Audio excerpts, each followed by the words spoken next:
I'm interviewing Miss Manola Sidara for my distinctive Asian American woman's impact on society as one of my former Laotian dance teacher.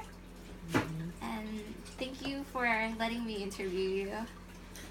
Okay, you're welcome. Thank you for asking, and I'm honored.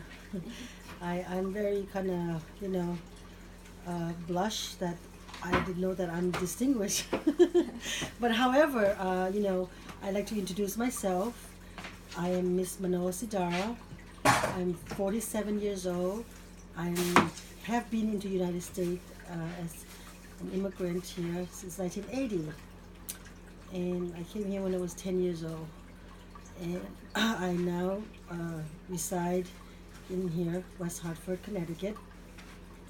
I came and with my parents of 7. So it's been a really interesting to be coming to, I'm a citizen now, and I believe that, so much to give back to my new country, because coming here as an immigrant when you were 10, there was a lot to, learn. Yeah, And the transitions, the culture shocks. But, we moved to Connecticut, and I've been here for over 20 years. And I love the New England. And now I am a business owner. I run a restaurant called East West Grill for the past 17 years. I also have been, like Melissa said, a traditional Laotian dance teacher for 22 years. 22 years? Yeah, I did it for 22 years, and I helped with the community, Laotian community, where there was a big population in the early 90s and 80s in New Britain, central Connecticut. I was also doing that to be able to give back to my community, and I love doing that because I didn't want it to have the young generation to forget the culture, where they come from. And I was a dance student myself when I was young, and I was in a dance school since I was 5. And when I came here, my parents continued to have me take more lesson from the community dance class in Colorado. Did your parents feel the same way about preserving your culture Oh, and yeah. Staying with your roots. Yeah. Oh yeah, that was the main key, was not forgetting our roots and forgetting our culture. So my dad was a community leader in Colorado. So I have a sister who's a year younger than me. So we always perform, and with other young Laotian girl in our team. So we would be, every Saturday we would go to a Saturday school, and then we learn it from a master teaching who came from Laos, who immigrated here as a loyal court dancer. So I learned a lot from her. And then till when I was 18 years old, at least I was till high school, I learned the traditional dance. And then when I, was able to teach, and I continue on. So I sort of like carrying the baton. So one of our questions is, why did you want to become a Laotian dance teacher? Is to carry on the uniqueness of our culture and to spread it to young youth. And pretty much, yeah. I find it very important that there's 3 core, I would say, the subject, or the most important thing that I find, or that I think that needs to be taught, is it needs to be preserved, and also we needed to teach other. So I think teaching other communities, the mainstreams, because the United States is such a melting pot, and other cultures, share their part of culture, the Italian, Portuguese, Polish, and then you have Chinese, American. So it's important for Laotian people to be brought up to other immigrants as well. Yeah, very, very much so. I believe that because, when you say Asian, there's so many part of Asian. You have Chinese American, you have Vietnamese American, you have Cambodian American, Laotian American. So when you teach other, as when I have the chance to teach the students, is one is to teach them a self-esteem, to be confident, because most Asian tend to be shy and very introverted, and they're kind of keep to themselves because that's just the culture and sometimes how they were brought up with their parents. So going to a dance and being in a dance floor and then performing, giving that motivation and also the self-esteem of not being shy to kind of break through. And then you're also teaching other that this is Laotian American, not Chinese American, not Vietnamese American. This is our traditional, this is what kind of clothes and music and the style that we do. So that's, and then another thing that we don't want it to extinct, to preserve it. So those are the three crucial fundamental that I like to use, is to preserve, to teach, and also to keep the young student, the second generation, be more involved and be more open and not shy and self-esteem. Those are, I find it very important. And I hope that you can do the same too, because I like you to teach the third generation. That's why I was inspired. You inspired me to dance and continue dancing as one of my projects that I will be showing to my community class members. Another question is, who would be your inspiration for your well-doings for your community? Like, who would be your role model to keep your culture not extinct? Well, I came here and I started from middle school. And I started in the high school, and I learned American history. And American has come upon as pretty much a land, a community of immigrants. And immigrants come from all over the world, and they come into the United States, and they make its own community and build America. Since the earliest, since the Pilgrim, they're all migrated here as well, from England, from Ireland, Poland, France. So, I mean, when I read those history when I was in high school, and I said, you know what, all those people who came before us has made so much significant and benefit to make this country such a great country, and that I need to be part of that tapestry. Because I see that as a tapestry, like you're weaving. I'm just a piece of yarn that I'm tapestry and weaving to make a whole pictures. So I'm just this little, you could say a little speck of yarn that's weaving to be part of the community as a whole. So who do I admire as a historian?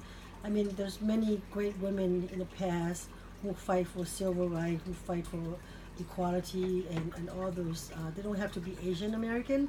They can be, Italian American, and they can be French American, and English women who have fought to have equality for women, feminism, women's vote, and any type, even engineering, scientists, doctors, medical. There's so many things that women does, and that I like to admire as just an individual woman. It wouldn't be just Asian. I admire all female that came before me who had make a difference in the world.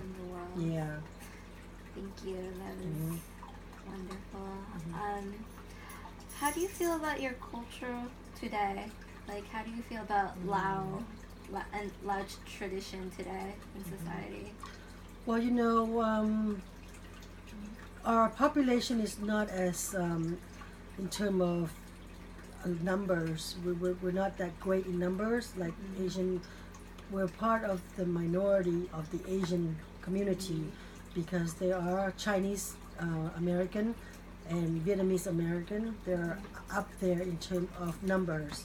So for me to keep into our community, our number, that the reason I mentioned numbers and then population is because, like yourself, are second generation because you're born here, and your parents are migrated here, and then your parent have encouraged you to learn dance.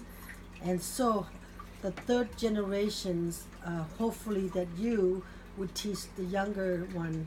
We wanted to not to dilute it in terms of as time goes by, and then you have multi-relationship, mixed cultures, and it's sort of like becoming fading it out.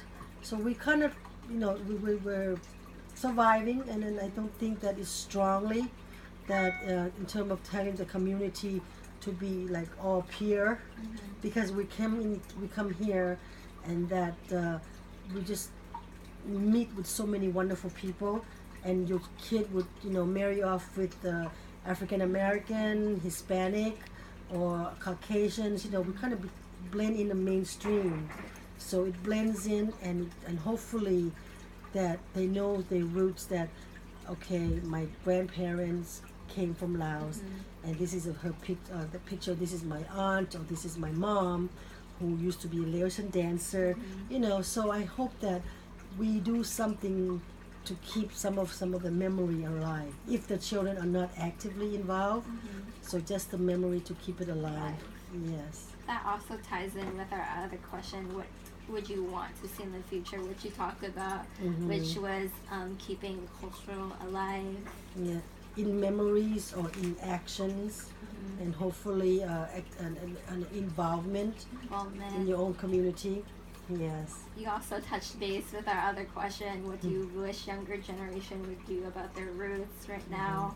Since you also touched that we would be active in cooking our own cultural food. Like you are a business owner of a restaurant, which many younger Laotians are cooking easy meals like pizza or American meals, and cooking Laos is very difficult because there's so many ingredients. So that's something do you think that our younger generation is lacking on? Well, you have the right point where everything these days is like a fast food, and then having a good homemade meal from Laos, it's hard to come by. I think having noodle or ramen noodle is probably the closest to having Asian food if you were in a college dorm, or you were to, if you have to go home and have your parents cooking. So I do like to encourage the younger generation to learn the basic, just the basic cooking. I own a restaurant for 17 years, and I learned the cooking with my mom. That's how I learned it. And I just if I wanted to taste it, I want to eat it, so I have to learn how to make it. So I like to teach the younger generations, because I do provide cooking class, and then it's Southeast Asian. My restaurant is served Lao Thai, and I believe my restaurant is the only restaurant in New England that has Lao food, because people are not familiar with Laotian. Yeah, they have so many Thai food.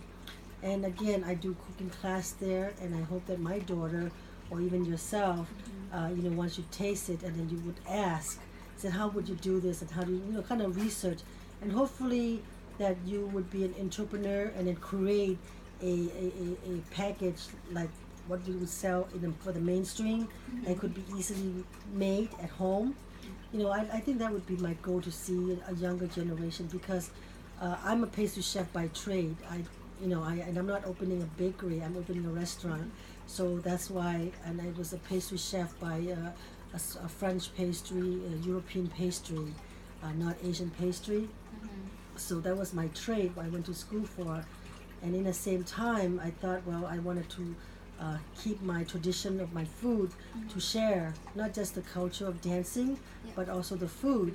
And that's why I decided to open a restaurant, to have, especially in West Hartford, is such a wonderful place for diverse people who comes to with the palate. I think they have a more intellectual resident, and also they've been around the world, and they know kind of food that, and then plus it's a good market to have ethnic food, which is in West Hartford. So how would you describe the difference between Lao and Thai, since many people are very like known to Thai. Everyone's like, oh, what's Laos? What's Yeah. this? What do you tell them? Well, Laos is a landlocked country, and it used to be a monarchy, and the culture is very similar to Thailand, and it's next to Thailand between Vietnam and Thai. And what we tell them is that Thai has over 86, close to 90 million populations, and Laos has six under seven, probably six and a half. Excuse me, 6.5 million people. So it's a very mountainous country, and it's a very less populated. So therefore, they're not as modernized as in Thailand. And then in terms of for tourism, that's why they're well known, because of the population. They're able to create more for their development and into economic. They're better in compared to Laos. And also our food is a similarity, and our culture, our language is different by dialect. I mean, from Vietnam and Cambodian, we could not understand. We don't have the same either linguists and alphabetical and sentence or writing. I mean, it's different. The only of the whole Southeast Asia, of all Asia, Laos and Thai are the closest in terms of language, food, writing, culture. So we consider ourselves we're the sister of Thailand, and plus we're still become minority in the region. And for the food, our food is more spice and herbs, and then we have more vegetables and a lot of meats, and then not a whole lot of seafood since it's landlocked. And so the kind of food is more country style. That's what I would tell them. And in Thailand, it's more because it's such a vast. They have a lot of Chinese mixtures with the population. So there are a lot of kind of Chinese mixed with the cuisine. So the way the southern or the further away from the city you go, you would taste a lot of Laotian cuisine. It has a similarity. Yeah. Also, do you believe that you being raised for being to live and migrate to America, do you believe that you're being Americanized by like living here for these past years? I think I'm more concerned about the politics and the local politics as well as what's happening in our capital. And I do believe that I'm becoming more Americans because I'm more aware of what my surrounding is. I'm a taxpayer, and I am concerned about my retirement and my children, school, and I think I'm a U.S. citizen now, but I have become not as fast, but gradually becoming more involvement in what's surrounding in the community, not just my own community. Like in your cultural, like do you feel like you're being distanced from your like own roots to like Americans about what Americans do between your own culture? That's a good question. I think I had to put a hat. You had to wear two hats. Yeah. So when you go to the Laotian community, you would wear another hat because you would wear your traditional clothes, and then you would gather and you would speak what's the monthly gossip within the community. And I think that you would wear that kind of hat, that you would still be part of the community. And then when you go to your mainstream friends and who I hang out also with, is that I wear another hat. So I would talk about other stuff, so you kind of have to have sort of like a different perspective, and almost like a double personality. Yeah, but I'm still as one person. They see me as an Asian American, and they know that I am an immigrant, that I have roots back home and my culture that I still have. And I think they see me that, but I think you play yourself. I mean, not necessarily like Dr. Hyde and Jekyll, but it's like you just have two personalities. Yeah. So you just have to be able to flip which one you wanted to be and whom you're with at that time. So like in America, you're perceived as an Laotian American person. Mm-hmm. But if you go to Laos, would they like consider you like an American or like you're one of your own community? Oh like, my God, you really that was a good question, a perfect question, because that's when I'm actually leaving to my country, to Laos, going back there. And I go back at least twice a year or once a year, at least once a year. And when you go there, they can spot me like a sore thumb, like a fly on a white wall, because they can tell that I'm definitely American, Laotian American. Yeah. Yeah, they don't think that I'm like Laotian. Yeah, because there's so many characteristics because of my independence and the way I carry myself, and perhaps the way I dress, and also it's hot over there, Yeah. and my clothing is Different. different, and it's also my skin, because it would get lighter as we are in the United States because it's cooler and not as hot, and over there people who work in the fields and in the rice bed, they're darker skin, a little bit darker. You can see the age difference is also different. I mean, if I seen somebody who's at 45 or 47 my age, I would compare with them, I would look a lot younger by age, because of the lifestyle that we live here. Like we use like more like high quality, like westernized, like Westernized, all the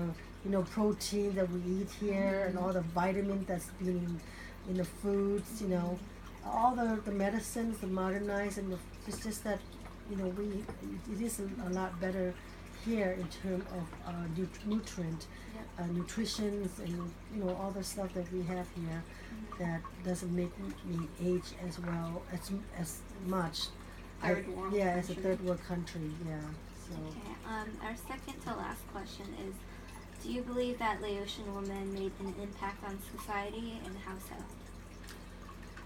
Because of our, again, we're going back to our populations. We don't have a great deal of number of immigrants that migrate to USA. There are a few. I mean, I can name. Her name is Monica. She's actually a fashion designer in New York. She's very successful, and she came here when she was in her, I believe in her early teens. And she's doing well, and there's other couple people who are successful, I believe so. Like they're lawyers, they're medical students, and they become doctors. Most of them are